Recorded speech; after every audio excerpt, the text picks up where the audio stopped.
Dear friends, welcome to my video lecture on Research Aptitude.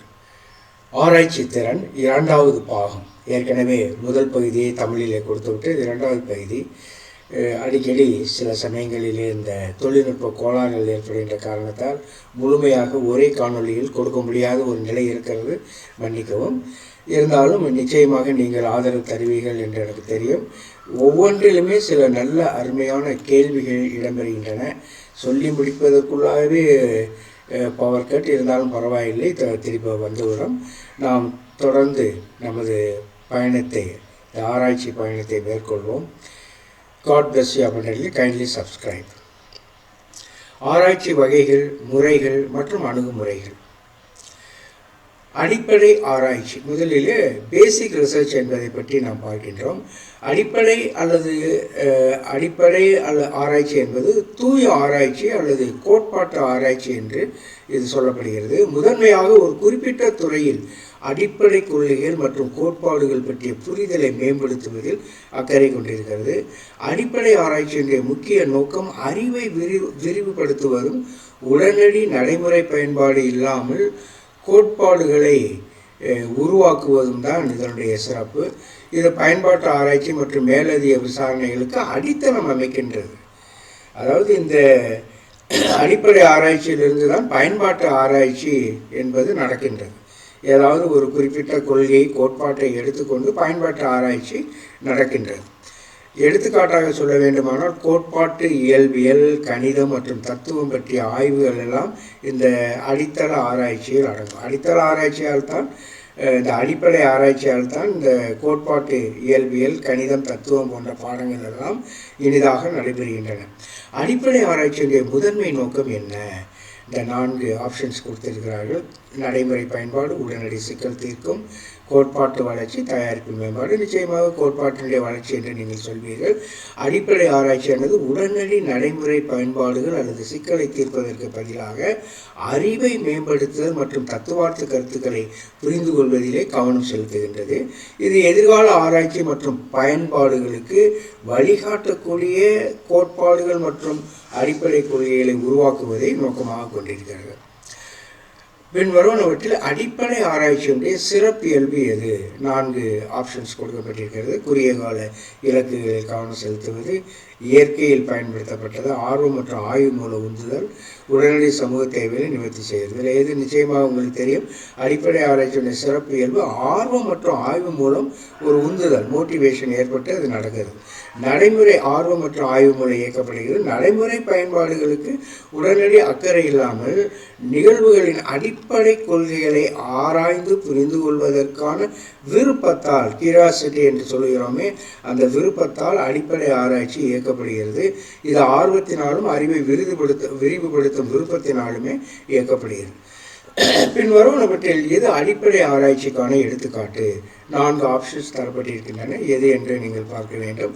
உடனடி நடைமுறை பயன்பாடு இல்லாமல் துணை அணுத்துகள்களை படிப்பது போன்ற அடிப்படை கொள்கைகளை பற்றிய ஆழமான புரிதலை பெறுவதற்கு அறிவியல் நிகழ்வுகளை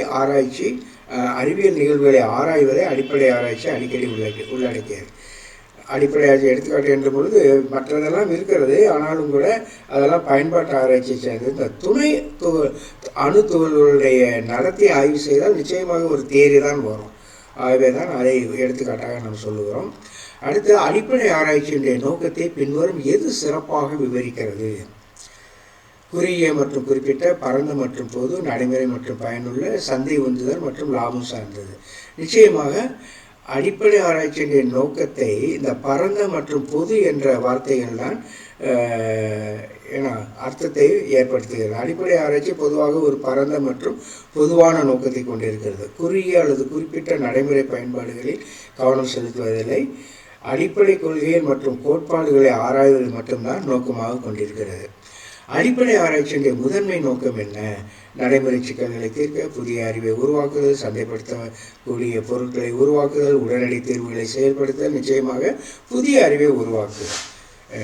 knowledge creation or theory, very important one, theory creation, theory development. அடிப்படை ஆராய்ச்சியானது புதிய அறிவை உருவாக்குவது அடிப்படை கொள்கையை பற்றிய நமது புரிதலை விரிவுபடுத்துவதையும் நோக்கமாக கொண்டிருக்கிறது. பின்வருவனவற்றில் எது அடிப்படை ஆராய்ச்சி என்ற உதாரணம்? பல 4 விருப்ப தேர்வுகள் கொடுத்திருக்காங்க. எது இந்த ஸ்மார்ட் ஃபோன், திறமையான காரியந்திரம், வாடிக்கையாளர் திருப்தி, இது எல்லாமே மற்ற ஆராய்ச்சிகளில் வரும். ஆனால் இந்த துணை அணு துகள்களுடைய நடத்தையை ஆய்வு செய்தால் அது நிச்சயமாக ஒரு தியரி தான் அதில் வரும்.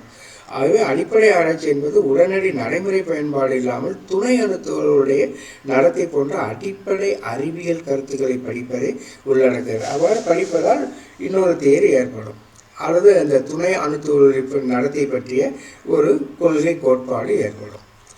அடிப்படை ஆராய்ச்சியுடன் பொதுவாக தொடர்புடைய நேர அடிவானம் என்ன? Time horizon. குறுகிய கால, நடுத்தர கால, நீண்ட கால, சரியான மாறி. சி என்பதுதான் நடுத்தர நீண்ட காலம். அடிப்படை ஆராய்ச்சியானது நீண்ட கால ஆய்வு மற்றும் அடிப்படை கொள்கைகளை புரிந்து கொள்வதிலே கவனம் செலுத்துகிறது, குறுகிய கால முடிவுகள் அல்லது பயன்பாடுகளே அல்ல. அடுத்து பின்வரும் ஆராய்ச்சி வகைகள் எது உடனடி நடைமுறை பயன்பாடுகளை கொண்டிருக்கும்? அடிப்படை ஆராய்ச்சி, பயன்பாட்டு ஆராய்ச்சி, பரிசோதனை ஆராய்ச்சி, தரமான ஆராய்ச்சி. நிச்சயமாக பயன்பாட்டு ஆராய்ச்சி, அதாவது உடனடி நடைமுறை பயன்பாடுகளை கொண்டிருப்பது பயன்பாட்டு ஆராய்ச்சி. பயன்பாட்டு ஆராய்ச்சியானது குறிப்பிட்ட நடைமுறை சிக்கல்களை தீர்ப்பதற்காக வடிவமைக்கப்பட்டுள்ளது மற்றும் உடனடி பயன்பாடுகளில் விளைவுகளை ஏற்படுத்துவதற்கான வாய்ப்புகள் இதில் அதிகம் இருக்கிறது. அடிப்படை ஆராய்ச்சியுடைய கருத்தை எது வகைப்படுத்துகிறது? இந்த கீழ்கண்டவற்றில் கருத்தை, அடிப்படை ஆராய்ச்சியுடைய அந்த கருத்து, கான்செப்ட். அடிப்படை கொள்கைகளின் ஆய்வு நம்ம ஏற்கனவே பார்த்தோம். அடிப்படை ஆராய்ச்சியுடைய அந்த கான்செப்ட் என்பது அடிப்படை கோட்பாடுகள் மற்றும் கோட்பாடுகளுடைய ஆய்வு மற்றும் விசாரணையை உள்ளடக்கியது. பெரும்பாலும் ஒரு குறிப்பிட்ட நடைமுறை இலக்கை இது மனதில் கொள்ளாமல் தியரி, அதாவது இந்த கோட்பாடுகளுடைய ஆய்வு மற்றும் விசாரணையை உள்ளடக்கிறது. ஆகவே இந்த கருத்து என்பது அடிப்படை கோட்பாடுகளை பற்றிய ஆய்வு தான். நிச்சயமாக நடைமுறை இலக்கை இது மனதில் கொள்வதில்லை. பயனுறு ஆராய்ச்சி. பயன்பாட்டு ஆராய்ச்சியானது நடைமுறை சிக்கல்களை தீர்ப்பதை நோக்கமாக கொண்டது அல்லது குறிப்பிட்ட சிக்கல்களுக்கு தீர்வு காண்பது. இது நடைமுறை சூழ்நிலைகளுக்கு ஏற்கனவே உள்ள அறிவை பயன்படுத்துவதில் அக்கறை கொண்டுள்ளது மற்றும் பெரும்பாலும் புதிய தயாரிப்புகள், தொழில்நுட்பங்கள் அல்லது வழிமுறைகளுடைய வளர்ச்சியை இது உள்ளடக்கியது. பயன்பாட்டு ஆராய்ச்சி அதிக கவனம் செலுத்துகிறது மற்றும் எதில் கவனம் செலுத்துகிறது? சமூகம், தொழில் மற்றும் நிறுவனங்களில் நேரடி மற்றும் உடனடி தாக்கத்தை ஏற்படுத்த இது முயல்கிறது. மருத்துவம், பொறியியல் மற்றும் விவசாயம் போன்றவற்றிலே ஆராய்ச்சியை உதாரணமாக நாம் குறிப்பிடலாம். பயன்பாட்டு ஆராய்ச்சியுடைய முதன்மை இலக்கு என பிரைமரி ஃபோக்கஸ். கோட்பாட்டு அறிவை மேம்படுத்த, நடைமுறை சிக்கல்களை தீர்க்க, பரிசோதனைகளை நடத்த, வரலாற்று தரவுகளை பகுப்பாய்வு செய்ய என்று 4 இருக்கிறது. அதில் நாம் எதை பார்க்கிறோம்? நடைமுறை சிக்கல்களை தீர்ப்பதற்கு இந்த பயன்பாட்டு ஆராய்ச்சி என்பது பயன்படுகிறது. அடுத்து நடைமுறை சிக்கல்களை தீர்ப்பதிலும் நடைமுறை சூழ்நிலை மேம்படுத்துவதிலும் தத்துவார்த்த அறிவை மேம்படுத்துவதற்கு இந்த பயன்பாட்டு ஆராய்ச்சி உதவுகிறது. அடுத்து பின்வருவனவற்றில் எது பயன்பாட்டு ஆராய்ச்சியை சிறப்பாக வரையறுக்கிறது? இந்த 4 ஸ்டேட்மெண்ட்ஸ் தரப்பட்டிருக்கின்றன. இதில் எது என்று கேட்கிறார்கள்.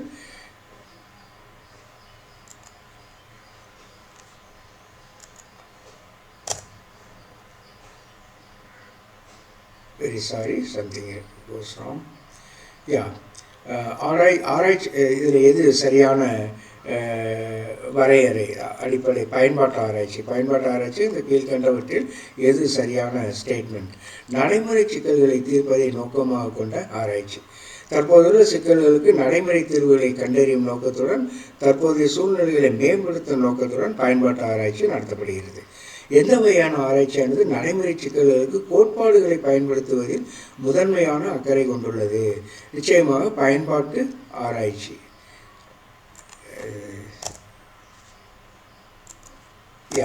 பயன்பாட்டு ஆராய்ச்சி நடைமுறை தீர்வுகளை கண்டறிவதற்காக நிஜ உலக பிரச்சனைகளுக்கு இருக்கும் கோட்பாடுகளை பயன்படுத்துவதை பயன்பாட்டு ஆராய்ச்சி உள்ளடக்குகிறது. பின்வருவனவற்றில் எது பயன்பாட்டு ஆராய்ச்சிக்கான எடுத்துக்காட்டு? எறும்புகளின் இயற்கையான வாழ்விடங்களை அவற்றின் நடத்தையை ஆய்வு செய்தல், தரவு குறியாக்கத்திற்கான புதிய வழிமுறையை உருவாக்குதல், அடுத்து துணை அணுத்துகளின் பண்புகளை ஆய்வு செய்தல், ஒரு நகரத்தில் போக்குவரத்து ஓட்டத்தை மேம்படுத்த ஒரு திட்டத்தை உருவாக்குதல். உடனே நீங்கள் புரிந்து கொண்டிருப்பீர்கள், இதுதான் ரொம்ப இம்மீடியட் ப்ராப்ளம், நகரத்தில் டிராஃபிக் ஜாம். ஆகவே ஒரு நகரத்தில் போக்குவரத்து ஓட்டத்தை மேம்படுத்த ஒரு திட்டத்தை உருவாக்குதல் என்பது பயன்பாட்டு ஆராய்ச்சியோடு சேர்ந்தது. மற்றதெல்லாம் ஓரளவுக்கு தியரியை கொடுக்கும். ஆனால் இது பயன்பாட்டு ஆராய்ச்சி. ஒரு குறிப்பிட்ட ஒரு டிஃபிகல்ட்டி, ஒரு குறிப்பிட்ட பிரச்சனையை போக்குவதற்கு ஏற்படுத்தக்கூடிய ஒரு ஆராய்ச்சி.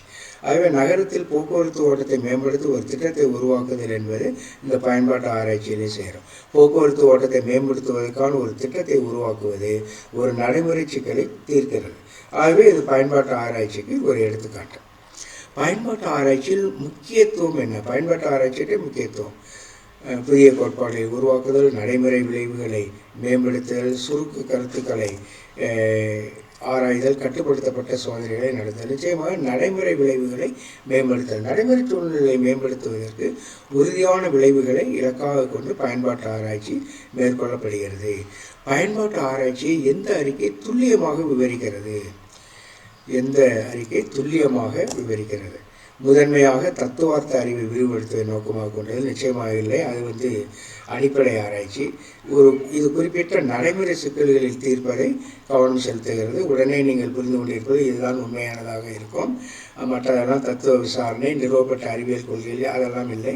நிச்சயமாக இரண்டாவது, இது குறிப்பிட்ட நடைமுறை சிக்கல்களை தீர்ப்பதில் கவனம் செலுத்துகிறது. அடிப்படை ஆராய்ச்சியிலிருந்து பயன்பாட்டு ஆராய்ச்சியை வேறுபடுத்துவது எது? ஆராய்ச்சி நடத்தப்படும் அமைப்பு, பயன்படுத்தப்பட்ட ஆராய்ச்சி முறைகளுடைய சிக்கலான தன்மை, கோட்பாட்டு ஆய்வுகளுடைய நிலை, ஆராய்ச்சிக்கான நிதி ஆதாரங்கள். இதிலே சி என்பதை நான் குறிப்பிட்டிருக்கிறேன். கோட்பாட்டு ஆய்வுகளுடைய நிலை என்ன என்று சொன்னால், அடிப்படை ஆராய்ச்சி என்பது ஒரு கொள்கை கோட்பாட்டை உருவாக்குவது.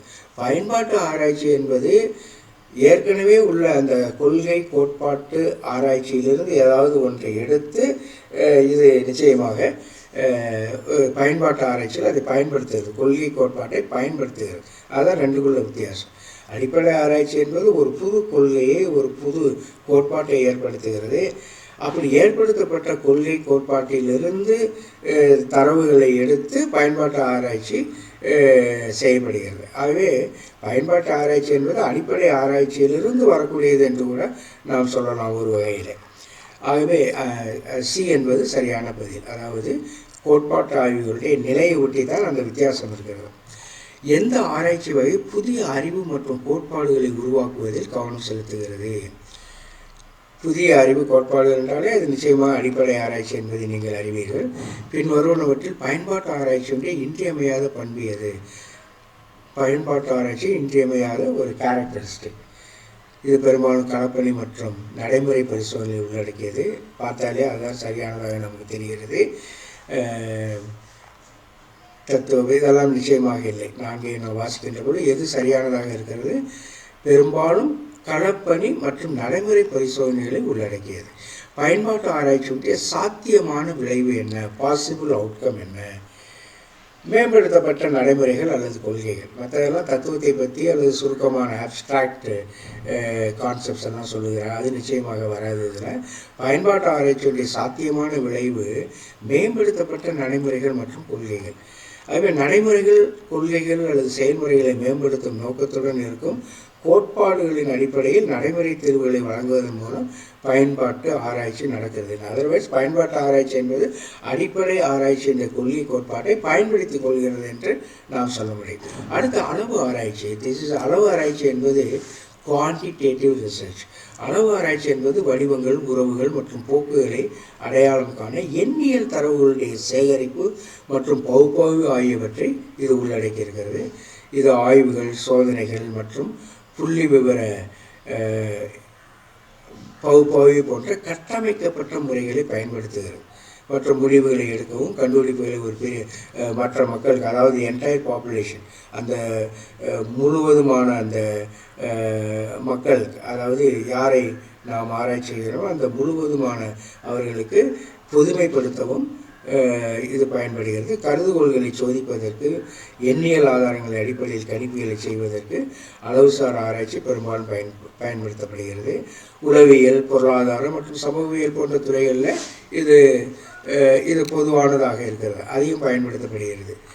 ஆகவே சரியாக புரிந்து கொண்டிருப்பீர்கள். அளவு ஆராய்ச்சி என்பது எண்ணியல் சார்ந்தது, ஸ்டாட்டிஸ்டிக்கல் அனாலிசிஸ் என்றெல்லாம் இதில் இருக்கிறது. அடுத்து, அளவு ஆராய்ச்சியுடைய முதன்மை இலக்கு என்ன? அகநிலை அனுபவங்களை ஆராய நிச்சயமாக இல்லை. மாறிகள் மற்றும் உறவுகளை அளவிடுவதற்கு உரைத்தரவை பகுப்பாய்வு செய்ய கலாச்சார சூழ்நிலைகளை புரிந்து கொள்ள. மாறிகள் மற்றும் உறவுகளை அளவிடுவதற்கு, அதுதான் இதனுடைய நோக்கம். எண் தரவுகளை பகுப்பாய்வு செய்ய புள்ளி விவர முறைகளை பயன்படுத்தி sorry for disturbance, I will just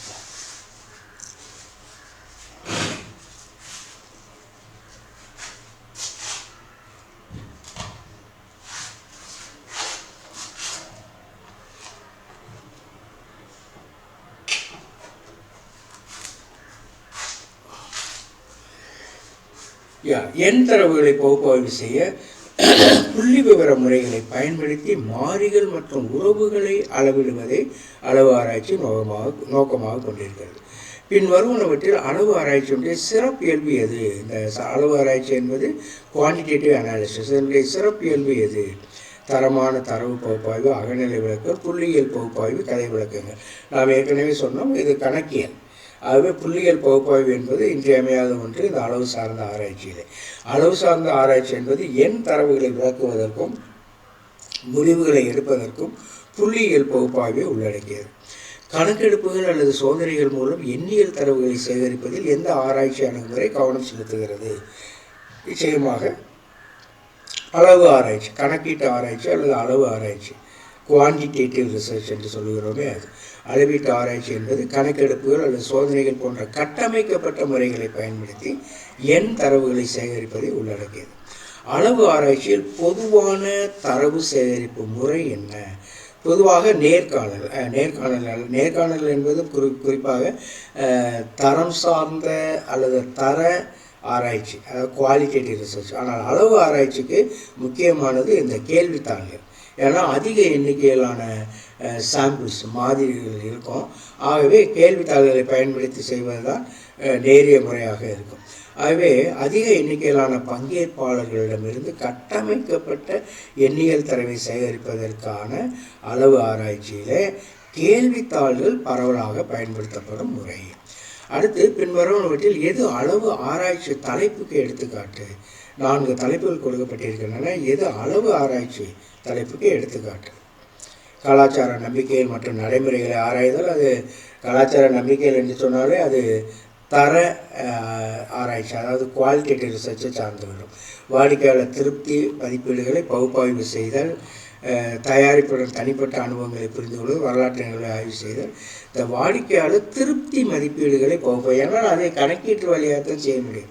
1லிருந்து 11 அல்லது 1லிருந்து 7, 1லிருந்து 5 வரைக்கும் நீங்கள் என்ன ரேட்டிங் கொடுப்பீங்க வாடிக்கையாளர் திருப்திக்கு என்று நாம் சொல்லுகின்ற பொழுது அது அளவீட்டு ஆராய்ச்சியாக மாறிவிடுகிறது. வாடிக்கையாளர் திருப்தி மதிப்பீடுகளை பகுப்பாய்வு செய்தல். இந்த தலைப்பு அளவீட்டு ஆராய்ச்சியுடைய தலைப்பு. வாடிக்கையாளர் திருப்தி மதிப்பீடுகளை பகுப்பாய்வு செய்தல். வாடிக்கையாளர் திருப்தி மதிப்பீடுகளை பகுப்பாய்வு செய்வது எண்ணியல் தரவை சேகரிப்பதை உள்ளடக்கியது மற்றும் அளவு ஆராய்ச்சியின் கீழே இது வருகிறது. அளவு ஆராய்ச்சியில் 2 மாறிகளுக்கு இடையிலான உறவின் வலிமை மற்றும் திசையை அளவிடுவதற்கு எந்த புள்ளி விவர கருவி பெரும்பாலும் பயன்படுத்தப்படுகிறது என்று சொன்னால் அது தொடர்பு குணகம். 2 மாறிகளுக்கு இடையிலான உறவு என்று சொல்கின்ற பொழுது அதனுடைய வலிமை, அதாவது ஸ்ட்ரென்த் அண்ட் டைரக்ஷன் என்று சொல்கின்ற பொழுது அது தொடர்பு குணகம், கோஎஃபிஷியன்ட் ஆஃப் ரிலேஷன்ஷிப் என்று சொல்வார்கள். அளவு ஆராய்ச்சியில் 2 மாறிகளுக்கு இடையிலான உறவின் வலிமை மற்றும் திசையை அளவிடுவதற்கு தொடர்பு குணகம் பயன்படுத்தப்படுகிறது. அளவு ஆராய்ச்சியில் சீரற்ற மாதிரியினுடைய நோக்கம் என்ன? அதாவது ரேண்டம் சாம்பிளிங் என்று சொல்வார்கள். சீரற்ற மாதிரி, அதாவது தன்னுடைய சுய விருப்பு வெறுப்புகளுக்கு உட்படாமல் ஒரு குறிப்பிட்ட முறையில், ஒரு அறிவியல் சார்ந்த முறையிலோ அல்லது வேறு ஒரு குறிப்பிட்ட முறையிலோ மாதிரிகளை எடுப்பது தான் இந்த சீரற்ற மாதிரி, ரேண்டம் சாம்பிளிங் என்று சொல்வது. ஆகவே இந்த அளவு ஆராய்ச்சியில் சீரற்ற மாதிரியுடைய நோக்கம் என்ன? நிச்சயமாக அந்த முதல் ஆப்ஷன் தான் ரைட்டான ஆப்ஷன். ஒவ்வொரு உறுப்புக்கும் சமமான தேர்வு வாய்ப்பு இருப்பதை உறுதி செய்வது தான் அதனுடைய நோக்கம், சீரற்ற மாதிரியுடைய நோக்கம். மற்றதெல்லாம் இருக்கிறது, ஆனால் அது இதை சார்ந்ததல்ல. ஒவ்வொரு உறுப்புக்கும் சமமான தேர்வு வாய்ப்பு இருப்பதை உறுதி செய்வது தான் ரேண்டம் சாம்பிளிங் என்று சொல்லக்கூடிய சீரற்ற மாதிரி. மக்கள் தொகையில் உள்ள ஒவ்வொரு உறுப்புக்கும் சமமான வாய்ப்புகள் இருப்பதை உறுதி செய்து பிரதிநிதித்துவத்தை மேம்படுத்துவதற்கு சீரற்ற மாதிரி உதவுகிறது, ரேண்டம் சாம்பிளிங் உதவுகிறது. ஒரு குறிப்பிட்ட காலத்தில் மாதிரியை படிப்பது மற்றும் பல நேர புள்ளிகளில் தரவை சேகரிப்பது எந்த வகையான ஆராய்ச்சி வடிவமைப்பில் நடந்தது. ஏற்கனவே நாம் பேசியிருக்கின்றோம். குமரப்பருவத்தினுடைய சிறப்பு இயல்புகளை நாம் ஆராய்கின்ற பொழுது அது பல காலகட்டங்களிலே செய்யப்பட வேண்டிய ஒன்றாக இருக்கும். பல காலகட்டங்களில் அவர்களை படித்து அவர்களுடைய இயல்புகளை அவர்களுடைய நடவடிக்கையெல்லாம் கண்காணித்து, ஆனால் ஒரு குறிப்பிட்ட குழுவை, அதைத்தான் குறிப்பிட்ட காலத்தில் மாதிரியை படிப்பது, குறிப்பிட்ட காலத்தில் மாதிரியை படிப்பது, அது தொடர்ந்து படித்து கொண்டே அவர்களை அடாலசன்ஸ் வரைக்கும் செல்வது. ஆகவே இது நிச்சயமாக அது நீளமான ஒரு ஆராய்ச்சியாக தான் இருக்கும். அது நீளமான ஆராய்ச்சி, அதைத்தான் லாங்கிடியூடினல் ரிசர்ச் என்று சொல்வார்கள். லாங்கிடியூடினல் ரிசர்ச், நீளமான ஆராய்ச்சி என்பது வெவ்வேறு காலகட்டங்களில் ஒரே குழுவினரை வைத்து தரவை சேகரிப்பதை உள்ளடக்கியது. காலப்போக்கில் மாற்றங்கள் மற்றும் போக்குகளை படிக்க இது அனுமதிக்கிறது. அளவு ஆராய்ச்சியில் அளவுபடுத்துதல் எதை குறிக்கிறது? அந்த குவான்டிஃபிகேஷன் என்று சொல்லக்கூடிய அந்த அளவுபடுத்துதல் அளவு ஆராய்ச்சி. அது குவான்டிடேட்டிவ் ரிசர்ச்சில் குவான்டிஃபிகேஷன் என்பது எதை குறிக்கிறது? முதல் தரமான தரவை எண்களாக மாற்றுவது ரொம்ப முக்கியமானது. உதாரணமாக ரிசர்ச்சில் நம்ம செய்கின்ற பொழுது ஸ்டாட்டிஸ்டிக்கல் அனாலிசிஸில் சில தரமான தரவுகள் இருக்கும். என்ன என்று சொன்னால் ஆன் பென் பற்றியெல்லாம் பேசும். இந்த டெமோக்ரஃபி வேரியபிள்ஸ்லாம் ஆன் பென் என்று சொல்வார். அல்லது எக்கனாமிக் ஸ்டேட்டஸ் 50,000க்கு மேல், 50,000க்கு குறைவாக, 1,00,000க்கு மேல் என்றெல்லாம் சொல்லுகின்ற பொழுது அது தரமான தரவாக இருக்கும். அந்த தரமான தரவை எண்களாக மாற்ற வேண்டிய அவசியம் இருக்கிறது அளவு ஆராய்ச்சியில். ஏனென்றால் அப்படி மாற்றினால்தான் இந்த ஸ்டாட்டிஸ்டிக்கல் அனாலிசிஸ் என்பதை நாம் செய்ய முடியும், அதாவது கணக்கீடு செய்ய முடியும். அதனால்தான் இந்த அளவு ஆராய்ச்சியில் அளவீடு என்பது, குவான்டிஃபிகேஷன் என்பது தரமான உற்றுநோக்கல்கள் அல்லது கருத்துக்களை எண் தரவுகளாக மாற்றுவது. ஆன் பென் 1, 2 என்று போடுவது, 50,000க்கு கீழ் 1, 50,000க்கு மேலே 2, 50,000லேருந்து 1,00,000க்குள்ள 3, இந்த மாதிரியெல்லாம் நாம் அந்த அளவு தரமான உற்றுநோக்கல் அல்லது கருத்துக்களை எண் தரவுகளாக நாம் மாற்றி அமைப்பது. பகுப்பாய்வு மற்றும் ஒப்பீடு ஆகியவற்றையெல்லாம் இது எளிதாக்குகிறது. அவ்வாறு செய்வது ஸ்டாட்டிஸ்டிக்கல் அனாலிசிஸ் மூலமாக நாம் அதை செய்ய முடிகிறது. அளவு ஆராய்ச்சியுடைய முதன்மை இலக்கு என்ன? அளவு ஆராய்ச்சியுடைய முதன்மை இலக்கு என்ன? சிக்கலான நிகழ்வுகளை ஆராய்ந்து புரிந்து கொள்ள, ஆழமான தரமான தரவுகளை சேகரிக்க, எண்ணியல் தரவை அளவிட மற்றும் பகுப்பாய்வு செய்வது. ஆகவே அளவு ஆராய்ச்சி என்றாலே எண்ணியல் தரவு, அதை பார்த்த உடனே நாம் கண்டுபிடித்து விடலாம். எண்ணியல் தரவை அளவிட மற்றும் பகுப்பாய்வு செய்ய என்பதுதான் சரியான பதில். புள்ளியியல் முடிவுகளை எடுப்பதற்காக எண்ணிக்கையிலான தரவுகளை சேகரித்து பகுப்பாய்வு செய்வதிலே அளவு ஆராய்ச்சி கவனம் செலுத்துகிறது. அடுத்து பின்வருவனவற்றில் எது அளவு தரவுகளுடைய உதாரணம்? நேர்காணல் டிரான்ஸ்கிரிப்டுகள், உற்றுநோக்கல் புலக்குறிப்புகள், அங்குலங்களில் உயர அளவீடுகள், விளக்கமான கதைகள். அதில் சி, அங்குலங்களில் உயர அளவீடுகள். அங்குலங்களில் உள்ள உயர அளவீடுகள் அளவு தரவை குறிக்கின்றன, ஏனெனில் அவை எண்ணியல் மற்றும் அளவிடப்படக்கூடியவையாக இருக்கின்றன. அளவு ஆராய்ச்சியில் பயன்படுத்தப்படும் பொதுவான தரவு சேகரிப்பு முறை என்ன? அடிப்படை கோட்பாடு, வழக்கு ஆய்வுகள், ஆய்வுகள் மற்றும் கேள்வித்தாள்கள், உள்ளடக்க கோட்பாடு. இந்த சி, ஆய்வுகள் என்பது சர்வே என்பதும் எண்ணிக்கையிலான ஒரு விஷயம். சர்வே மற்றும் கேள்வித்தாள்கள், கொஷினர். ஆய்வுகள் மற்றும் கேள்வித்தாள்கள் பொதுவாக ஒரு பெரிய மாதிரியிலிருந்து கட்டமைக்கப்பட்ட தரவை சேகரிக்க அளவு ஆராய்ச்சியில் பயன்படுத்தப்படுகின்றன. அளவு ஆராய்ச்சியில் கருதுகோள் சோதனையுடைய நோக்கத்தை பின்வரும் எது சிறப்பாக விவரிக்கிறது? கருதுகோள் சோதனை என்று சொன்னால் ஹைபாத்தீசிஸ் டெஸ்டிங்.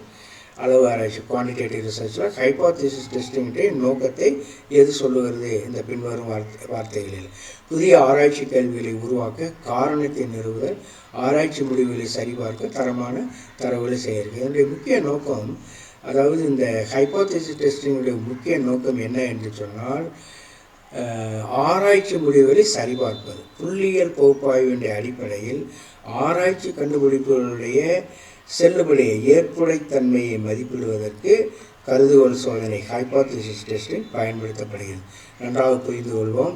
இந்த ஹைபாத்தசிஸ் டெஸ்டிங் அப்படின்ற அளவு ஆராய்ச்சி, இந்த ஹைபாத்தசிஸ் டெஸ்டிங்கிற நோக்கம் என்ன என்று சொன்னால், புள்ளியியல் பகுப்பாய்வின் அடிப்படையில் ஆராய்ச்சி கண்டுபிடிப்புகளுடைய செல்லுபடி, அதாவது ஏற்புடைத்தன்மையை நம்பகத்தன்மையை மதிப்பிடுவதற்கு கருதுகோள் சோதனை பயன்படுத்தப்படுகிறது. ஹைபாத்தசிஸ் டெஸ்டிங் அளவு ஆராய்ச்சியில் ஒரு மாதிரி எதை குறிக்கிறது? அளவு ஆராய்ச்சியில் ஒரு மாதிரி, ஒரு சாம்பிள் என்பது எதை குறிக்கிறது? முழு மக்கள் தொகை ஆய்வு செய்யப்படுகிறது. ஆராய்ச்சி பட்ஜெட்டில் ஒரு சிறிய பகுதி தரவு சேகரிப்புக்காக தேர்ந்தெடுக்கப்பட்ட மக்கள் தொகையினுடைய துணைக்குழு, ஆராய்ச்சி கருதுகோள்கள். இதில் சி தான், தரவு சேகரிப்புக்காக தேர்ந்தெடுக்கப்பட்ட மக்கள் தொகையினுடைய துணைக்குழு என்று நாம் சொல்ல முடியும். அடுத்து, அளவு ஆராய்ச்சியில் ஒரு மாதிரி என்பது தரவு சேகரிப்பு மற்றும் பகுப்பாய்வுக்காக தேர்ந்தெடுக்கப்பட்ட மக்கள் தொகையுடைய துணைக்குழு. நான் ஏற்கனவே ஒரு உதாரணம் ஒன்று சொன்னேன். பிஎட் கல்லூரிகளுடைய அகாடமிக் அச்சீவ்மெண்ட்டை அளக்க வேண்டும் என்று வைத்துக்கொள்வோம். அதை ஆராய வேண்டும் என்று ஒரு மாதிரியை வைத்துக்கொண்டு செய்கிறோம் என்றால், ஒரு 1500 மாணவர்களை சாம்பிளாக எடுக்கிறோம். 1500 பிஎட் மாணவர்களை ஒரு 20 கல்லூரிகளை நாம் எடுக்கின்றோம். இவர்களை ஆராய்ச்சி செய்து, இவர்கள் ஸ்டாட்டிஸ்டிக்கல் கொஷினர் கொடுத்து, அதை அந்த தரவுகளை எல்லாம் ஆராய்ச்சி செய்து ஸ்டாட்டிஸ்டிக்கல் அனாலிசிஸ் செய்து நாம் முடிவுகள் எடுக்கிறோம். இந்த முடிவுகள் எல்லா பிஎட் கல்லூரி மாணவர்களுக்கும் பொதுவானதாக இருக்கும் என்பதுதான் இதனுடைய நோக்கம். இதை தான் தரவு சேர்ப்பது மக்கள் தொகையுடைய துணைக்குழு என்பது தான் ஒரு மாதிரி என்ற ஒரு கருத்து. மாதிரி என்பது சாம்பிளிங், அதாவது ஒரு பானை சோற்றுக்கு ஒரு சோறு பாதம். அந்த ஒரு சோறு என்பது நம்ம இங்கே சொல்கிறோம் ஒரு மாதிரி. அந்த எடுத்து பார்த்தாலே பானையில் இருக்கக்கூடிய எல்லா அந்த பருக்கைகளும் நல்ல பக்குவமாக வெந்திருக்கின்றன என்பதை அறிந்துகிறோம். அதுதான், அந்த கருத்தை தான் இங்கே சொல்லுகிறோம். அடுத்து, அளவு ஆராய்ச்சியில் ஒரு மாதிரி என்பது தரவு சேகரிப்பு மற்றும் பகுப்பாய்வுக்காக தேர்ந்தெடுக்கப்பட்ட மக்கள் தொகையினுடைய துணைக்குழு. அளவு ஆராய்ச்சியில் தரவு தொகுப்பினுடைய மையப்போக்கை விவரிக்க எந்த புள்ளியியல் அளவீடு அடிக்கடி பயன்படுத்தப்படுகிறது? அளவு ஆராய்ச்சியில் தரவு தொகுப்பின் மையப்போக்கை விவரிக்க எந்த புள்ளியியல் அளவீடு அடிக்கடி பயன்படுத்தப்படுகிறது என்றால், அது சராசரி, ஆவரேஜ். இடைநிலை என்பது தரவு தொகுப்பில் உள்ள நடுத்தர மதிப்பை குறிக்கும் மையப்போக்கின் அளவீடு. சோதனை அளவு ஆராய்ச்சியில் ஒரு கட்டுப்பாட்டு குழுவினுடைய நோக்கம் என்ன? சோதனை அளவு ஆராய்ச்சியில், அதாவது எக்ஸ்பெரிமெண்டல் குவான்டிடேட்டிவ் ரிசர்ச்சில் ஒரு கட்டுப்பாட்டு குழுவின் நோக்கம் என்ன?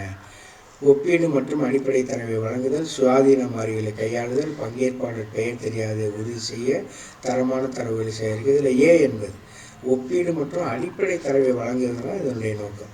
அளவு சோதனைகளில் சோதனை குழுவுடன் ஒப்பிடுவதற்கு அடிப்படை தரவை வழங்க கட்டுப்பாட்டு குழு பயன்படுத்தப்படுகிறது. இது நான் ஏற்கனவே ஒரு உதாரணம் ஒன்று பல காணொலிகளில் சொல்லியிருக்கிறோம். அதாவது, ஒரு எக்ஸ்பெரிமெண்டல் ரிசர்ச், இந்த சோதனை ஆராய்ச்சியில் ஒரு வகுப்பு இருக்கிறது என்று வைத்துக்கொள்ளும். 2 பிரிவாக பிரிப்பது, 15 மாணவர் 30 பேர் கொண்ட அந்த வகுப்பில் 15 மாணவர்களை பிரித்து ஒரு குறிப்பிட்ட குழுவிற்கு மீடியா எஜுகேஷன் தருவதில்லை, இன்னொரு குழுவிற்கு மீடியா எஜுகேஷன் தரப்படுகிறது.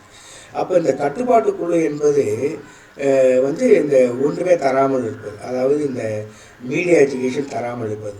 சோதனை குழு என்று சொல்வது அந்த குறிப்பிட்ட குழுவிற்கு மீடியா எஜுகேஷன் கொடுத்து அவர்கள் எந்த அளவிற்கு இந்த மீடியா எஜுகேஷனால் பயன்பெறுகிறார்கள் என்பதை ஒப்பிட்டு பார்ப்பது. அப்படி ஒப்பிட்டு பார்ப்பதற்கு இந்த கட்டுப்பாட்டு குழு, அதாவது இந்த மீடியா எஜுகேஷன் தராமல் இருக்கிறதே ஒரு குழு, அதைத்தான் கட்டுப்பாட்டு குழு என்று சொல்லுகிறோம். இதை நன்றாக புரிந்து கொள்ளும். அடிக்கடி வரக்கூடிய கேள்வி அல்லது பின் வருவனவற்றில் அளவு ஆராய்ச்சியில் மூடிய முடிவு கணக்கெடுப்பு கேள்விக்கான உதாரணம் எது? அளவு ஆராய்ச்சியில் மூடிய முடிவு கணக்கெடுப்பு கேள்வி. இதை நீங்கள் வாசித்து பாருங்கள். தயாரிப்பு பற்றி நீங்கள் எப்படி உணர்கிறீர்கள், உங்கள் அனுபவத்தை விரிவாக விவரிக்க. இதெல்லாம் கணக்கெடுப்பு ஆராய்ச்சியில் வராது, அளவீட்டு ஆராய்ச்சி. ஆனால் 3வதை பாருங்கள். 1 முதல் 5 வரையிலான அளவில் தயாரிப்பில் நீங்கள் எவ்வளவு திருப்தி அடைகிறீர்கள் என்று சொன்னால், நிச்சயமாக 1 முதல் 5 வரைக்கும் நீங்கள் ரேட்டிங் செய்ய வேண்டும். இதைத்தான் இந்த மூடிய முடிவு கேள்விகள் என்று சொல்கிறார்கள். மூடிய முடிவு கேள்விகள் அளவீட்டு ஆய்வுகளில் பொதுவாக பயன்படுத்தப்படும் அளவுகள் மற்றும் பல தேர்வு போன்ற கட்டமைக்கப்பட்ட பதில் விருப்பங்களை வழங்குகின்றன. எந்த ஆராய்ச்சி அணுகுமுறையானது அளவு ஆராய்ச்சியில் பரந்த மக்களுக்கு பொதுமைப்படுத்தலின் முக்கியத்துவத்தால் வகைப்படுத்தப்படுகிறது. பொதுமைப்படுத்தல் என்ற அந்த வார்த்தையை பொதுவாக குவான்டிடேட்டிவ் ரிசர்ச், அளவு ஆராய்ச்சி. அந்த அளவு ஆராய்ச்சின்ற ஒரு வகையாக இருப்பது இந்த அனுமான ஆராய்ச்சி என்பது. அனுமான ஆராய்ச்சி. ஸோ இந்த அனுமான ஆராய்ச்சியானது அளவு ஆராய்ச்சியில் ஒரு மாதிரியிலிருந்து ஒரு பரந்த மக்கள் தொகைக்கு கண்டுபிடிப்புகளை பொதுமைப்படுத்துவதை நோக்கமாக கொண்டிருக்கிறது.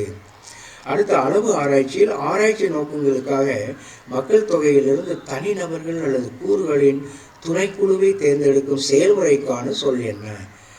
நன்றாக பார்த்து கொள்ளுங்கள். அளவு ஆராய்ச்சியில் ஆராய்ச்சி நோக்கங்களுக்காக மக்கள் தொகைனா யாரை நம்ம ஆராய்கின்றோமோ அந்த ஒட்டுமொத்த குழுவை தான் மக்கள் தொகை என்பது.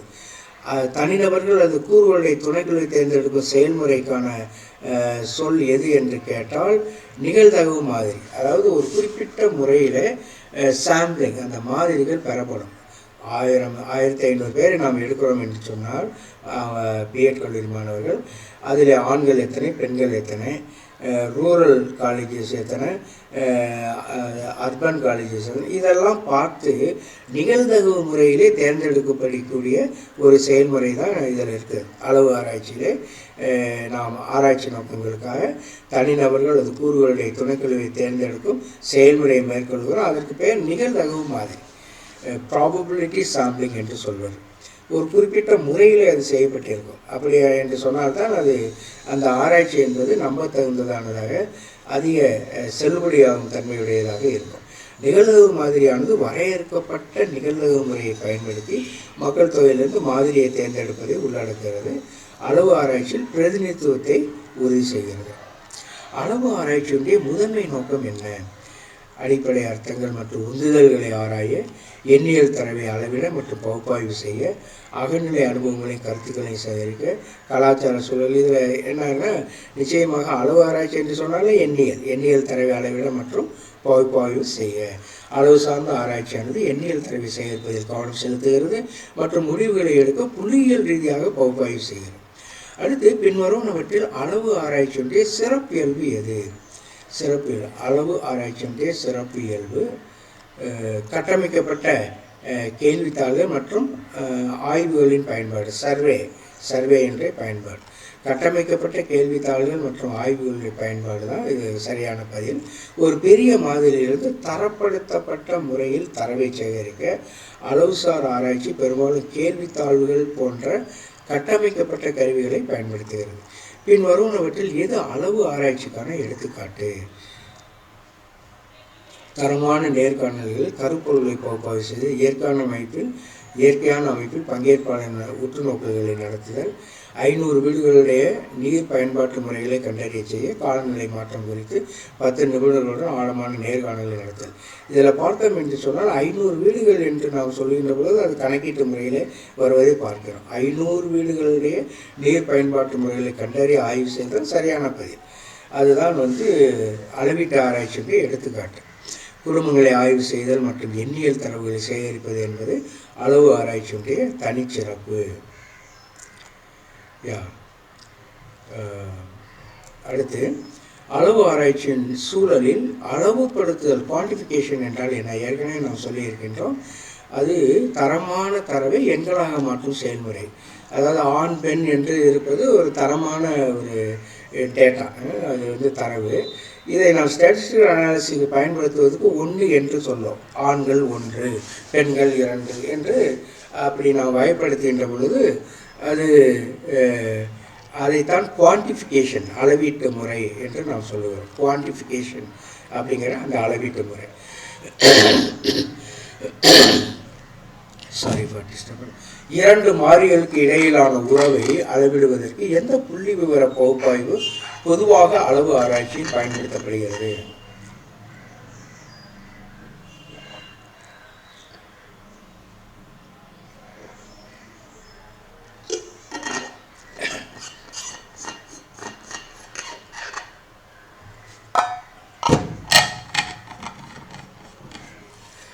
இரண்டு மாறிகளுக்கு இடையிலான உறவை அளவிடுவதற்கு எந்த புள்ளி விவர பகுப்பாய்வு பொதுவாக அளவு ஆராய்ச்சியில் பயன்படுத்தப்படுகிறது? டி டெஸ்ட் என்று சொல்லக்கூடிய ஒரு புள்ளி விவர பகுப்பாய்வு. அதாவது டி டெஸ்ட் என்பது 2 குழுக்களினுடைய வழிமுறைகளுக்கு இடையே குறிப்பிடத்தக்க வேறுபாடு இருக்கிறதா என்பதை தீர்மானிக்க பயன்படுத்தப்படும் ஒரு புள்ளியியல் கருவி. நன்றாக புரிந்து கொள்வோம். டி டெஸ்ட் என்பது 2 குழுக்கள் இருக்கின்றன. இவற்றின் வழிமுறைகளுக்கு இடையே குறிப்பிடத்தக்க வேறுபாடு இருக்கிறதா, எனி சிக்னிஃபிகண்ட் டிஃப்ரென்ஸ் என்று சொல்வார். அப்படி வேறுபாடு இருக்கிறதா என்பதை தீர்மானிக்க பயன்படுத்தப்படக்கூடிய ஒரு புள்ளியியல் கருவி தான் டி டெஸ்ட் என்று சொல்வது. நன்றாக மனதில் எடுத்துக்கொள்வோம். இதெல்லாம் தேர்வுக்கு வரக்கூடிய கேள்விகள் தான். அளவு ஆராய்ச்சியில் மக்கள் தொகை என்றால் அந்த பாப்புலேஷன், நம்ம ஏற்கனவே அதை படித்து விட்டோம். எதை ஆராய்கின்றோமோ, யாரை ஆராய நினைக்கின்றோமோ அதனுடைய கூட்டுத்தொகை, அதனுடைய மொத்தத்தையும் நாம் மக்கள் தொகை என்று சொல்லுகிறோம், பாப்புலேஷன் என்று சொல்லுகிறோம். ஆகவே முழு குழுவும் ஆய்வு செய்யப்படுவது தான் இதனுடைய நோக்கம். முழு குழுவும் ஆய்வு செய்யப்படுவது தான் சிறப்பு. அதான் அளவு ஆராய்ச்சியுடைய சிறப்பு. மக்கள் தொகை என்று சொன்னால் ஆனால் அதை அப்படி செய்ய முடியாது. ஒரு சிலரை எடுத்து சாம்பிள் மாதிரியாக எடுத்து ஆராய்ச்சி செய்துவிட்டு அந்த ரிசல்ட்ஸ், அந்த முடிவுகளை எல்லாருக்கும் பயன்படுத்துகிறது. ஆகவே இந்த முழு குழுவும் ஆய்வு செய்யப்படுகிறது என்பதுதான் உண்மை.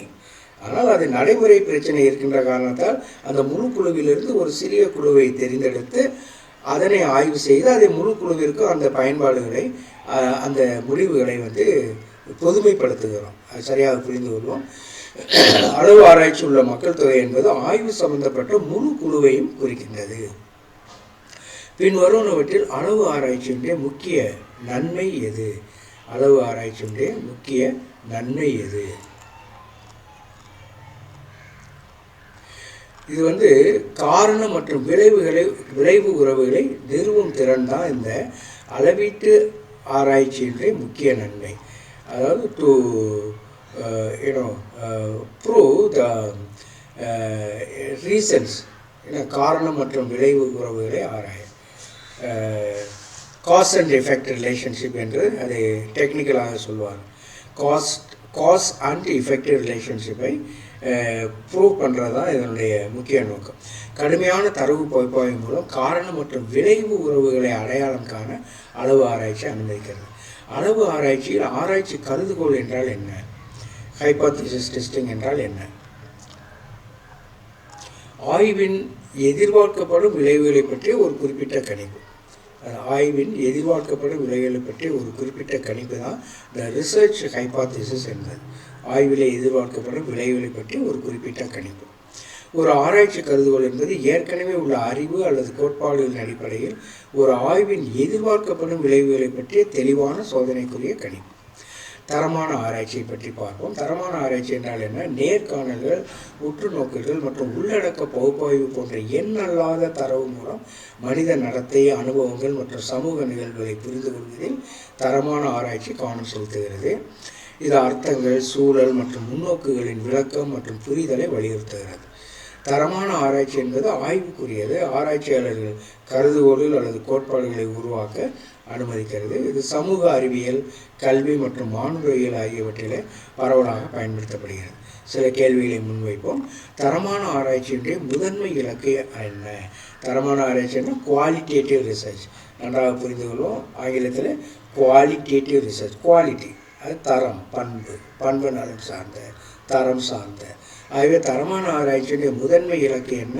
இந்த 4ல் எதை நாம் சொல்வோம்?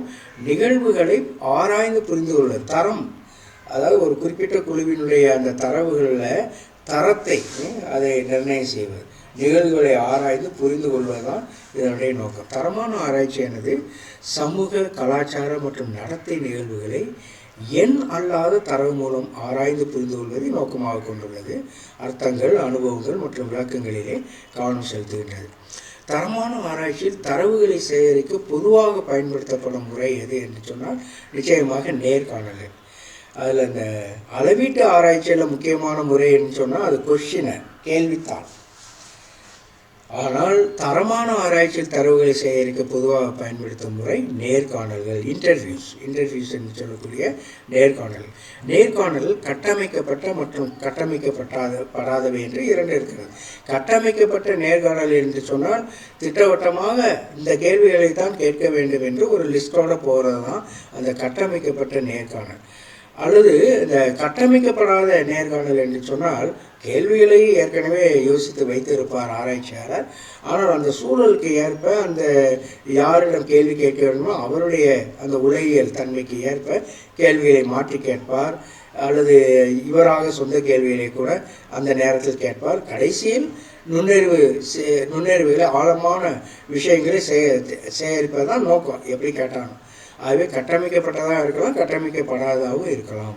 ஆகவே நேர்காணல்கள் கட்டமைக்கப்பட்ட மற்றும் கட்டமைக்கப்படாதவை ஆழமான நுண்ணறிவுகளை சேகரிக்கவும், முன்னோக்குகளை, பல பார்வைகளை புரிந்து கொள்ள, பலதரப்பட்ட பார்வைகள் இருக்கும் ஒரு குழுவில், அந்த முன்னோக்குகளை புரிந்து கொள்ளவும் தரமான ஆராய்ச்சி இது ஒரு பொதுவான முறை. எது என்று சொன்னால் நேர்காணல்கள் ஒரு பொதுவான முறை. தரமான தரவுகளுடைய முக்கிய பண்பு என்ன? எண் மற்றும் அளவிடக்கூடியது, குறிக்கோள் மற்றும் தரப்படுத்தப்பட்டது, அகநிலை மற்றும் விளக்கமான, பரிசோதனை மற்றும் கட்டுப்படுத்தப்பட்டது. அகநிலை மற்றும் விளக்கமானது. தரமான தரவு விளக்கமானது மற்றும் அகநிலையானது பெரும்பாலும் எண் அளவீடுகளை விட சொற்கள், உற்றுநோக்கல்கள் மற்றும் விளக்கங்களை உள்ளடக்கியது. தரமான ஆராய்ச்சியில் எந்த மாதிரி நுட்பம் அடிக்கடி பயன்படுத்தப்படுகிறது? நோக்க மாதிரி, பர்பஸிவ் சாம்பிளிங் என்று சொல்வோம். இந்த நோக்கம் சார்ந்த மாதிரி பொதுவாக தரமான ஆராய்ச்சியில் பயன்படுத்தப்படுகிறது. அங்கு குறிப்பிட்ட நபர்கள் அல்லது குழுக்கள் ஆராய்ச்சிக்கு தொடர்புடைய குறிப்பிட்ட பண்புகளின் அடிப்படையிலே தேர்ந்தெடுக்கப்படுகின்றனர்.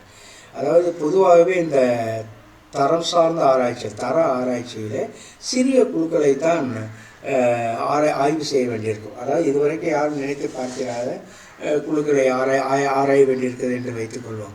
ஆகவே அதற்கென்று சில நோக்கங்கள் இருக்கும். அந்த பண்புகளின் அடிப்படையில் தான் ஆட்களை சாம்பிளாக வைக்க வேண்டியிருக்கும். அந்த குறிப்பிட்ட நபர்கள் அல்லது குழுக்களை ஆராய்ச்சிக்கு தொடர்புடைய குறிப்பிட்ட பண்புகளின் அடிப்படையில் தான் தேர்ந்தெடுக்க வேண்டும். மற்ற ஆராய்ச்சி, அது அளவீட்டு ஆராய்ச்சி போன்று இது இருக்காது. தரம் சார்ந்த ஆராய்ச்சி, தரம் சார்ந்த ஆராய்ச்சி நோக்கம் சார்ந்த மாதிரி, இப்படிப்பட்ட நபர்கள் தான் இந்த ஆராய்ச்சிக்கு உதவுவார்கள் என்று அப்படிப்பட்ட நபர்களை மட்டும் எடுப்பார். அதனால தான் இதை பர்பஸிவ் சாம்பிளிங் என்று சொல்லுகிறோம். நோக்கம் சார்ந்த மாதிரி பொதுவாக தரமான ஆராய்ச்சியை பயன்படுது. நோக்க மாதிரி என்று சொன்னால் பர்பஸிவ் சாம்பிளிங், பர்பஸிவ் சாம்பிளிங். அடுத்து, தரமான தரவை பகுப்பாய்வு செய்வதற்கான பொதுவான முறை என்ன?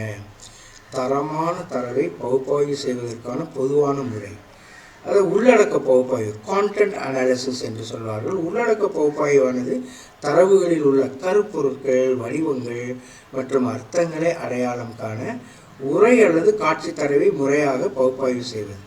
அதாவது உரை என்பது டெக்ஸ்ட், அதாவது அடையாளங்களும் உரை, அவர்கள் என்ன சொல்கிறார்கள் என்பதை நாம் நோட்ஸில் எழுதுகிறோம், அது உரை. காட்சி தரவு, சில சமயங்கள் அவர் என்ன சொல்கிறார்கள் என்பதை வீடியோ எடுக்கிறோம், இதெல்லாம் காட்சி தரவு. இதை கொண்டு என்ன செய்கிறோம்? உள்ளடக்க பகுப்பாய்வில் இந்த தரவுகளில் உள்ள கருப்பொருட்கள், வடிவங்கள் மற்றும் அர்த்தங்களை அடையாளம் காணுகிறோம் இந்த தர ஆராய்ச்சியில். இந்த தரமான ஆராய்ச்சியில் ஆராய்ச்சியாளருடைய பங்கை எந்த அணுகுமுறை வலியுறுத்துகிறது? நேர்மறைவாதம், விளக்க உரை, யதார்த்தவாதம், நடைமுறைவாதம். நிச்சயமாக விளக்கம். அகநிலை அனுபவங்கள் மற்றும் நிகழ்வுகளுடன் மக்கள் இணைக்கும் அர்த்தங்களை புரிந்து கொள்வதை விளக்க உரை வலியுறுத்துகிறது. இந்த அர்த்தங்களை விளக்குவதில் ஆராய்ச்சியாளருடைய பங்கை எடுத்து காட்டுகிறது. கருப்பொருட்கள் அல்லது வடிவங்களை செம்மைப்படுத்த தரவை மறு ஆய்வு செய்யும் செயல்முறையை எந்த சொல் விவரிக்கிறது? கருப்பொருட்கள் அல்லது வடிவங்களை செம்மைப்படுத்த தரவை மறு ஆய்வு செய்யும் செயல்முறை எந்த சொல்? தரவு முக்கோணம், உறுப்பினர் சோதனை, கருப்பொருள் பகுப்பாய்வு, நிலையான ஒப்பீடு. நிலையான ஒப்பீடு தான், அதாவது கான்ஸ்டன்ட் கம்பேரிஷன் என்று ஆங்கிலத்தில் சொல்வார்கள். இந்த கான்ஸ்டன்ட் கம்பேரிஷன் என்பது, நிலையான ஒப்பீடு என்பது தரமான பகுப்பாய்வின் ஒரு செயல்முறை. அங்கு தரவு மீண்டும் மீண்டும் வடிவங்களை அடையாளங்களும், இன்னும் கொஞ்சம் செம்மையான வடிவங்கள், இன்னும் மேம்பட்ட வடிவங்கள், அதைத்தான் மீண்டும் மீண்டும் தரவு என்ன செய்கிறது? அலசி ஆராயப்படுகிறது. ஆகவே தரவு மீண்டும் மீண்டும் வடிவங்களை அடையாளம் காணவும், கருப்பொருட்களை மேம்படுத்தவும் ஒப்பிடப்படுகிறது. இது ரொம்ப முக்கியமான ஒரு விஷயம். ஆகவே எந்த செயல்முறை, அதாவது மறு ஆய்வு செய்யும் செயல்முறை என்று சொன்னால் கான்ஸ்டன்ட் கம்பேரிஷன், நிலையான ஒப்பீடு. பங்கேற்பாளர்களுடைய அவதானிப்புகளில், உற்று நோக்கல்களில் தரவு சேகரிப்புக்கு பயன்படுத்தப்படும் பொதுவான கருவி அது. கணக்கெடுப்பு, கேள்வித்தாள், ஆடியோ ரெக்கார்டர், பரிசோதனை வடிவமைப்பு, கருதுகோள் வடிவம். ஆடியோ ரெக்கார்டர், ஆடியோ ரெக்கார்டர்கள் பெரும்பாலும் பகுப்பாய்விற்காக பேசும் தொடர்புகள் மற்றும் நடத்தைகளை துல்லியமாக பிடிக்க பங்கேற்பாளர்களுடைய உற்று நோக்கல்களிலே பயன்படுத்தப்படுகின்றன. தரமான ஆராய்ச்சியில் பிரதிபலிப்பு, ரிஃப்ளெக்சிவிட்டி என்பது எதை குறிக்கிறது? தரமான ஆராய்ச்சியில் பிரதிபலிப்பு என்பது எதை குறிக்கிறது? ஆய்வாளருடைய சுய விழிப்புணர்வு மற்றும் ஆய்வின் மீதான தாக்கம், சேகரிக்கப்பட்ட தரவுகளுடைய துல்லியம் மற்றும் நம்பகத்தன்மை, தரவுகளை குறியிடுதல் மற்றும் வகைப்படுத்துதல், ஆராய்ச்சியில் நெறிமுறை கருத்தாய்வுகள். ஆய்வாளருடைய சுய விழிப்புணர்வு மற்றும் ஆய்வின் மீதான தாக்கம் என்பதுதான் சரியான பதில். இந்த பிரதிபலிப்பு என்று சொன்னால், அதாவது ஒரு ஆய்வாளர் இந்த தர ஆராய்ச்சி என்ற ஆய்வாளர் என்பது சொந்த கருத்துக்களை கொண்டிருப்பார், சொந்த நம்பிக்கைகளை கொண்டிருப்பார், சொந்த பார்வைகளை கொண்டிருப்பார். இது எந்த விதத்திலும் ஆராய்ச்சியினுடைய அந்த நம்பகத்தன்மையை அல்லது மதிப்பிடுவதை இது பாதித்து விடக்கூடாது என்பதுதான் இதனுடைய நோக்கம். என்ன சார்? ஆமாம், அது அவங்க ஆரம்பிச்சு சொல்லுங்க. நான் வரணும். சரி. Sorry for disturbance, some instruction. So ஆய்வாளருடைய சுய விழிப்புணர்வு மற்றும் ஆய்வின் மீதான தாக்கம். சரமான ஆராய்ச்சியில் உள்ள பிரதிபலிப்பு ஆய்வை பாதிக்கக்கூடிய ஆராய்ச்சியாளருடைய சாத்தியமான சார்புகள், நம்பிக்கைகள் மற்றும் முன்னோக்குகளை ஒப்புக்கொள்கிறது மற்றும் நிவர்த்தி செய்கிறது.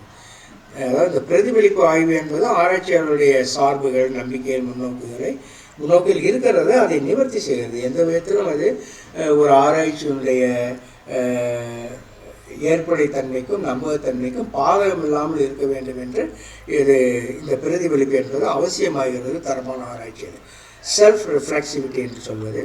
தரமான ஆராய்ச்சியினுடைய முதன்மை இலக்கு என்ன? நிச்சயமாக சிக்கலான நிகழ்வுகளை ஆராய்ந்து புரிந்து கொள்வதுதான் இதனுடைய நோக்கம். சிக்கலான நிகழ்வுகளை ஆராய்ந்து புரிந்து கொள்ள. தரமான ஆராய்ச்சி என்பது உறவுகளை அளவிடுவது அல்லது கருதுகோள்களை சோதிப்பதை விட சமூக நிகழ்வுகளை ஆராய்ந்து ஆழமான புரிதலை பெறுவதை நோக்கமாக கொண்டிருக்கிறது. தரமான ஆராய்ச்சியில் பங்கேற்பாளர்களை தேர்ந்தெடுக்கும் செயல்முறையுடைய சொல் எது? தரமான ஆராய்ச்சி பங்கேற்பாளர்கள்னால் இந்த சாம்பிள்ஸ், பார்ட்டிசிபென்ட்ஸ், சாம்பிள்ஸ். பனிப்பந்து மாதிரி என்று சொல்வார். சீரற்ற மாதிரி, வசதியான மாதிரி, அடுக்கு மாதிரி இருந்தாலும் இந்த பனிப்பந்து மாதிரி என்பது முக்கியமான ஒன்று. பங்கேற்பாளர் தேர்ந்தெடுக்கும் செயல்முறை. பனிப்பந்து மாதிரி என்பது ஆரம்ப பங்கேற்பாளர்களை தேர்ந்தெடுத்து பின்னர் அவர்களுடைய இணைப்புகளை பயன்படுத்தி கூடுதல் பங்கேற்பாளர்களை அடையாளம் காணுதல். ஏன்னா ஒரு குறிப்பிட்ட அளவில் தான் அங்கும் இங்கும் இருப்பார்கள். ஒரு சிலர் நமக்கு தெரிகிறது. அவர்களை கொண்டு இன்னும் அதிகமான மக்களை அந்த சாம்பிளாக எடுத்துக்கொள்வது, மாதிரிகளை எடுத்துக்கொள்வது, கூடுதல் பங்கேற்பாளர்களை அடையாளம் காணுவது. இதைத்தான் பனிப்பந்து மாதிரி. ஏன் பனிப்பந்து மாதிரி? பந்தியிலே பனி என்பது மேலும் மேலும் மேலும் மேலும் சேர்ந்தால் அது பனிப்பந்து என்று சொல்கிறோமே, அப்படி பனி என்பது சேர்ந்து கொண்டே இருக்கும். ஒரு layer, second layer, third layer. அதை போன்ற ஒரு சாம்பிளிங் தான் இந்த பனிப்பந்து மாதிரி. ஆரம்ப பங்கேற்பாளர்களை தேர்ந்தெடுத்து பின்னர் அவருடைய இணைப்புகளை பயன்படுத்தி கூடுதல் பங்கேற்பாளர்களை அடையாளம் காணுதல். திறந்த உரையாடல்கள் மூலம் வளமிக்க ஆழமான தகவல்களை சேகரிக்க தரமான ஆராய்ச்சியில் எந்த தரவு சேகரிப்பு முறை பொதுவாக பயன்படுத்தப்படுகிறது? நிச்சயமாக நேர்காணல். தரமான நேர்காணல்கள் ஆராய்ச்சியாளர்கள் பங்கேற்பாளர்களுடன் திறந்த உரையாடலை நடத்த அனுமதிக்கின்றன. அவர்களுடைய முன்னோக்குகள் மற்றும் அனுபவங்களை ஆராய்வதற்கு உதவுகின்றன. தரமான தரவு பகுப்பாய்வில் தரவுகளில் தொடர்ச்சியான கருப்பொருட்கள் அல்லது வடிவங்களை அடையாளம் காணும் செயல்முறை என்ன என்று அழைக்கப்படுகிறது? தரமான தரவு பகுப்பாய்வில் தரவுகளில் தொடர்ச்சியான கருப்பொருட்கள் அல்லது வடிவங்களை அடையாளம் காணும் செயல்முறை. அதை எது சொல்கிறோம்? கருப்பொருள் பகுப்பாய்வு என்று சொல்கிறோம். தெமெட்டிக் அனாலிசிஸ். தீம்ஸ், அதாவது பல தரவுகள் இருக்காங்க. அந்த தரவுகளை எல்லாம் முறையாக வரிசையில் நாம் இடுகின்ற பொழுது சில தீம்ஸ் வருவாங்க. அதைத்தான் தெமெட்டிக் அனாலிசிஸ் என்று சொல்கிறோம். இந்த தெமெட்டிக் அனாலிசிஸ் திரும்ப திரும்ப நாம் அதை ரிஃபைன் செய்து கடைசியிலே ஆராய்ச்சியிலே பயன்படுத்துகிறோம் இந்த தரமான ஆராய்ச்சி. ஆக கருப்பொருள் பகுப்பாய்வு என்பது மிக முக்கியமான ஒன்று. இந்த அளவு ஆராய்ச்சியில் தரமான ஆராய்ச்சி. தரமான ஆராய்ச்சியில் கருப்பொருள் பகுப்பாய்வு என்பது தெமெட்டிக் அனாலிசிஸ் என்பது முக்கியமான ஒன்று. கருப்பொருள் பகுப்பாய்வு என்பது தரவுகளில் மீண்டும் வரும் கருப்பொருட்கள் அல்லது வடிவங்களை கண்டறிந்து பகுப்பாய்வு செய்வதற்கான தரமான ஆராய்ச்சியில் ஒரு பொதுவான முறை. பின்வருவனவற்றில் எது தரமான ஆராய்ச்சியுடைய உதாரணம்? ஒரு புதிய மருந்துடைய செயற்திறனை சோதிக்க மருத்துவ பரிசோதனை நடத்துதல், 1000 பேரிடம் அவருடைய ஷாப்பிங் பழக்கம், ஒரு தின பராமரிப்பு மையத்தில் குழந்தைகள் நடத்தைகளை கவனித்து பதிவு செய்தல், எதிர்கால போக்குகளை கணிக்க பங்கு சந்தை தரவுகளை பகுப்பாய்வு செய்தல். அதாவது என்ன கேள்வி? எது தரமான ஆராய்ச்சியுடைய உதாரணம் எது என்று சொன்னால், ஒரு தின பராமரிப்பு மையத்தில் குழந்தைகளுடைய நடத்தைகளை கவனித்து அதை பதிவு செய்தல் என்பதுதான் இங்கே வந்து அந்த தரமான ஆராய்ச்சி. ஒரு தின பராமரிப்பு மையத்தில் கண்காணிப்பு ஆராய்ச்சி என்பது நேரடி கண்காணிப்பு மூலம் தரமான தரவு சேகரிப்பை உள்ளடக்குகிறது. தரமான ஆராய்ச்சியில் நம்பகத்தன்மையை உறுதி செய்வதற்கான பொதுவான அணுகுமுறை என்ன? தரமான ஆராய்ச்சியில் நம்பகத்தன்மையை உறுதி செய்வதற்கு பொதுவான அணுகுமுறை எது என்று சொன்னால் தரவு மூலங்களுடைய முக்கோணம் என்பது. அதாவது எல்லா முறைகளையுமே ஆராய்ச்சியிலே பயன்படுத்துகிறோம். அதைத்தான் இந்த தரவு மூலங்களுடைய முக்கோணம் என்று சொல்லுவோம். தரமான ஆராய்ச்சி நம்பகத்தன்மை உறுதி செய்வதற்கு இது பயன்படுகிறது. அதாவது குவான்டிடேட்டிவ் அனாலிசிஸ் இருக்கும், குவாலிட்டேட்டிவ் அனாலிசிஸ் இருக்கும், அளவீட்டு முறை இருக்கும், தரம் சார்ந்த மெத்தடும் இருக்கும். ஆகவே ரெண்டையும் நாம் கலந்து செய்யக்கூடியதா, இன்னும் வேறு சில முறைகளை கூட நாம் சேர்த்து கொள்ளலாம். அதெல்லாம் தரவு மூலங்களுடைய முக்கோணம். இது எதற்கு என்று சொன்னால் நம்பகத்தன்மையை அதிகரிக்க செய்கிறது. ஒரு ஆராய்ச்சியுடைய நம்பகத்தன்மை அதிகரிப்பதற்காக தரவு மூலங்களுடைய முக்கோணம் ஆராய்ச்சியிலே பயன்படுத்தப்படுகிறது. முக்கோணம் என்பது பல தரவு மூலங்கள் அல்லது கண்டுபிடிப்புகளை உறுதிப்படுத்துவதற்கும் தரமான ஆராய்ச்சியுடைய நம்பகத்தன்மையை மேம்படுத்துவதற்கும் பயன்படுத்துவதை உள்ளடக்குகிறது. பின்வருவனவற்றில் எது பொதுவான தரமான தரவு பகுப்பாய்வு மென்பொருள் அல்ல? அப்படின்னா இந்த என்விஓ, மேக்ஸ்கியூடோ, அட்லாஸ்லாம் வந்து தரம் சார்ந்த பகுப்பாய்வுடைய மென்பொருள் நிச்சயமாக. ஆனால் எது இல்லை அப்படின்னா எஸ்பிஎஸ்எஸ். எஸ்பிஎஸ்எஸ் அப்படின்னு சொன்னாலே statistical package for social sciences. Statistical package for social sciences. So SPSS முதன்மையாக அளவு தரவு பகுப்பாய்வுக்கு தான் பயன்படுத்தப்படுகிறது. ஆகவே தான் இது இதோடு சேராது. மற்ற விருப்பங்கள் பொதுவாக தரமான தரவு பகுப்பாய்வுக்கு பயன்படுத்தப்படுகின்றன. பங்கேற்பாளர்களுடைய முன்னோக்குகள் துல்லியமாக பிரதிநிதிப்படுத்துவதை உறுதி செய்வதற்காக ஆராய்ச்சி கண்டுபிடிப்புகளை திரும்ப பெறுவதற்கான செயல்முறையினுடைய சொல் என்ன? உறுப்பினர் சோதனை என்று சொல்ல. அதாவது ஏற்கனவே நாம் நடத்திவிட்டோம், ஆராய்ச்சி நடந்துவிட்டது. அந்த ஆராய்ச்சியினுடைய பயன்பாடுகளை இன்னும் அதாவது துல்லியமாக பிரதிநிதிப்படுத்துவதை உறுதி செய்வதற்கு என்ன செய்ய வேண்டும் என்று சொன்னால் உறுப்பினர்களிடம் அந்த சோதனையினுடைய விளைவுகளை எடுத்து சொல்ல வேண்டும். அவர்களுடைய ரெப்ரசன்டேஷன் அதில் இருக்கிறதா என்பதை பரிசோதிக்க வேண்டும். அது உறுப்பினர் சோதனை. ஆய்வில் அவர்களுடைய இந்த உறுப்பினர்களுடைய பிரதிநிதித்துவத்தினுடைய துல்லியத்தை சரிபார்க்க பங்கேற்பாளர்களுடன் ஆராய்ச்சி கண்டுபிடிப்புகளை பகிர்வதை உறுப்பினர் சரிபார்ப்பு உள்ளடக்குகிறது. எந்த தரமான ஆராய்ச்சி அணுகுமுறை தனிநபர்களுடைய வாழ்ந்த அனுபவங்களை புரிந்து கொள்வதிலே கவனம் செலுத்துகிறது மற்றும் பெரும்பாலும் விவரிப்பு தரவை பயன்படுத்துகிறது. அது நிகழ்வியல் என்பது தரமான ஆராய்ச்சியில் ஒரு அணுகுமுறை.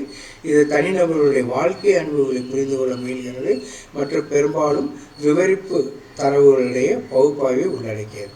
ஆகவே நிகழ்வியல் இது முக்கியமான விஷயம். எந்த தரமான ஆராய்ச்சி அனுபவம் தனிநபர்களுடைய வாழ்ந்த அனுபவம் நிகழ்வியல், அவர்களுக்கு என்ன நிகழ்ந்தது என்பதை இன்டர்வியூ வழியாக நாம் புரிந்து கொள்வது என்பது. Thank you very much, dear friends. Due to some emergency situation, let us continue in other video lectures soon. Today itself, I want to finish the entire research aptitude today itself. I hope I will be able to finish it. Due to lack of time, I could not do it. But then before evening, I will be able to do it. God bless you abundantly. Kindly subscribe if you haven't done so. Thank you very much.